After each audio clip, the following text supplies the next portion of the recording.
welcome. It's lovely to have you here again today for a cup of tea. Wow, what a 24 hours since we last did some cards and talked about this bullying behaviour that is being reported on.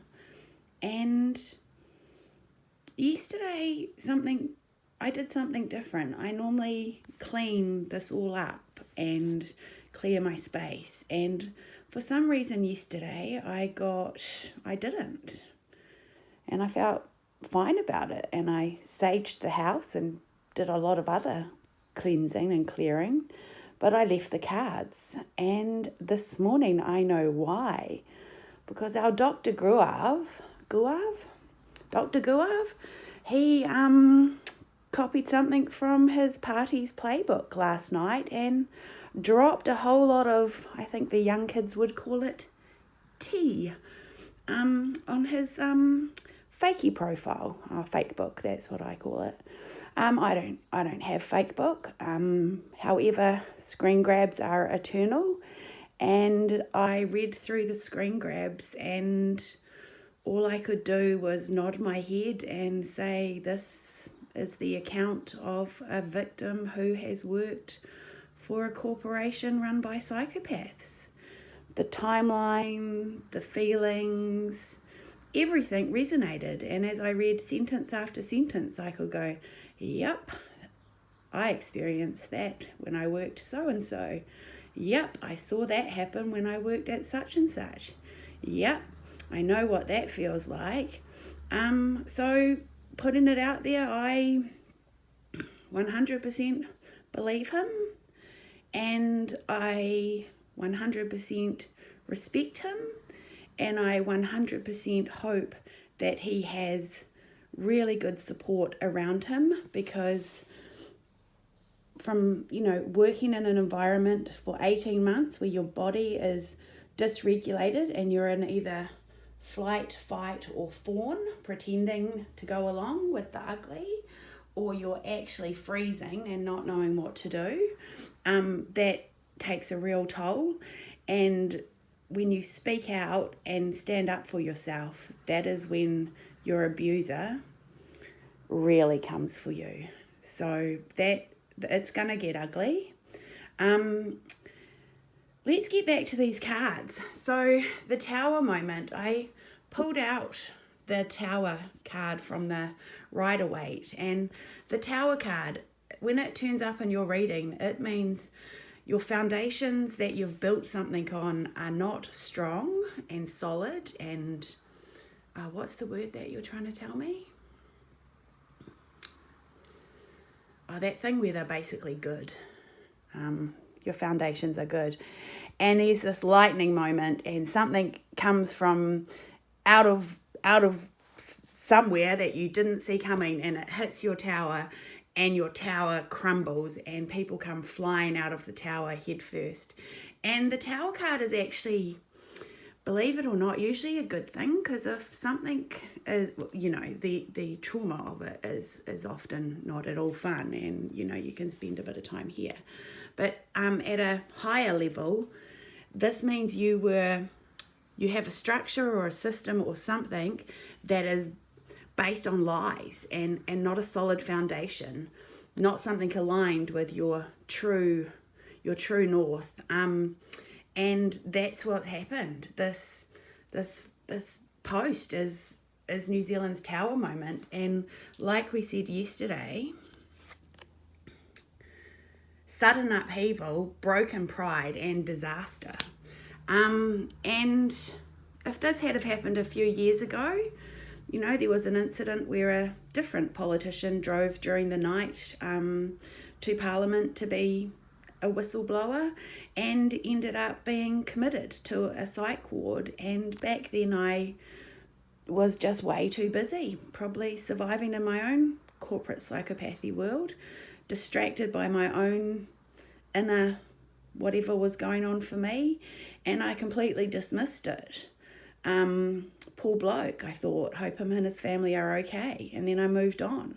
gave it no other thought. From the behaviours that I've witnessed in public from the current New Zealand Prime Minister, with my own eyes, I have seen evidence that totally supports the claims and this man's account of his experience. So when I now relook at this cards and make it more specific, it is this man communicated to us, and he gave us in the physical and material world his truth, his words last night, and I commend him for being able to articulately put that together. And so this here now, it's I think, while I thought this was about New Zealand and we've got to get above this now is, these are the people in Parliament that are going, holy crap, how do we spin this one? So we're working backwards today, so I'm going to get rid of these cards. Let me see, it's just so hard without the standy thing. But anyway, that's life, isn't it? If it was easy, you wouldn't learn the lesson. So what have we got today? I've highlighted it because the paper gets busy by the end of the week. Yesterday I was getting into a Roger Waters concert and listening to all Pink Floyd songs from the 60s, that he's doing his series of concerts, 60s, 70s, 80s, series of concerts, and he has this incredible LED board, which now I watch it, it's like I'm hearing these songs for the first time with a whole new appreciation and comprehension for them. And then I just got distracted by this dump of tea. I've got some tea this morning. All my elements are here. The feathers are for the air, fire, water, earth, and there's magic and spirit all around. So yes, to finish this morning, I've got a few little things. Woody Harrelson in the 10th of the 11th, 15. He was promoting the Hunger Games film, I believe. Of course we live in a completely corrupted world where every government is just a bunch of businessmen working for a bunch of bigger businessmen. And none of those give a shit about the people. The sad fact is no one knows how to change it because no one knows how to take on the corporations. And yes, these corporations run by psychopaths, he's absolutely correct. It's very hard to do. And watch what's going to happen to this Dr. Guarav. That's what happens if you speak up to a bully or an abuser. What's going to be attempted to happen to him. It's not going to work, by the way. And then there was this other one. So Hunter S. Thompson, a journalist from the 60s or 70s, and he was talking about the music business.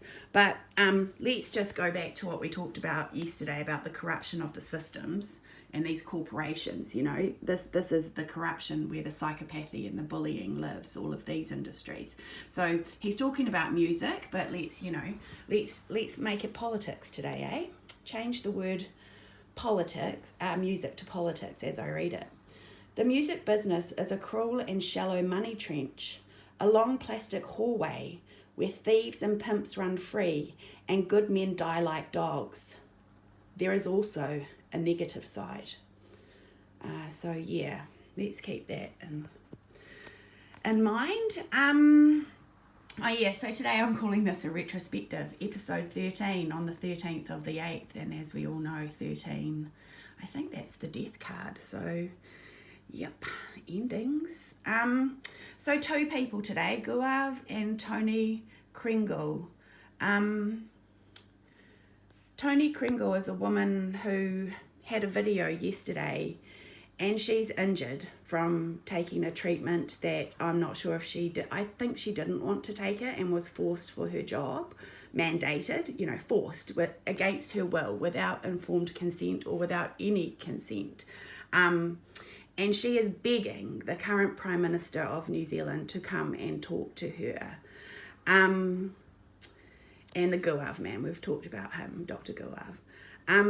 So she's begging for the current Prime Minister of New Zealand to go and talk to her. She wants the current Prime Minister of New Zealand to see and witness the impact of her actions. And I totally get that. When I am hurt in the past, yes, I have craved my abuser, the person who has hurt me, to come and fix me.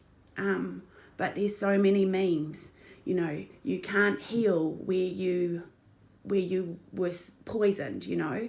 If that Chernobyl thing, you know, if that happened and you got poisoned there, staying there is not how you would have healed in the toxic place. So I totally get it, needing, and the challenge is you are making the assumption that the abuser thinks, feels, acts and behaves like you, and that is incorrect. They do not. There's a whole lot of stuff on that, and that's not the main point. So this Toni, not this Toni woman, Toni Crengle, this beautiful woman whose life has been devastated and devastatingly impacted by the actions of a corporation run by psychopaths. And I put a little quote on her, not a little quote, a little, a comment on her thing. And I said, the abuser is not someone fit or capable to care for the people they hurt. Respecting Toni's wishes, of course, is paramount. However, as someone who cares for victims, I would strongly encourage keeping the current Prime Minister of New Zealand away from this traumatised and hurting lady. But once again, this woman, I'm not infantilizing her. She has agency, and if she wants to meet with her abuser, then I believe she needs to have the wraparound support with her when that happens. So I said I would light a candle for Toni, and I'm also going to do one for Guarav. And why? He said something in his thing. If I ever have to choose between party and country, my allegiance will always be with the country first. And yeah, I never met this man, but he is, I call him Saint John because he was my grandmother's brother, and his allegiance was with his country first as well.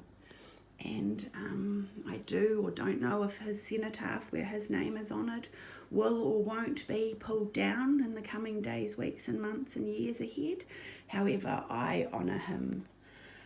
So yes, let's light these candles. Oh, I'm going to have to change. I seriously don't think I can light this one with my left hand. So yeah, so this one is for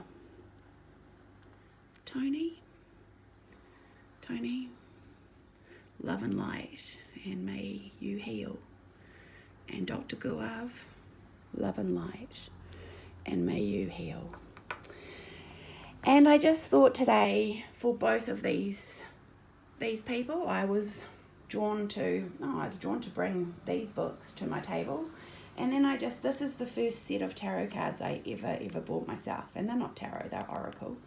And they're beautiful. And the message for you both today is love. The answer that you're seeking is love.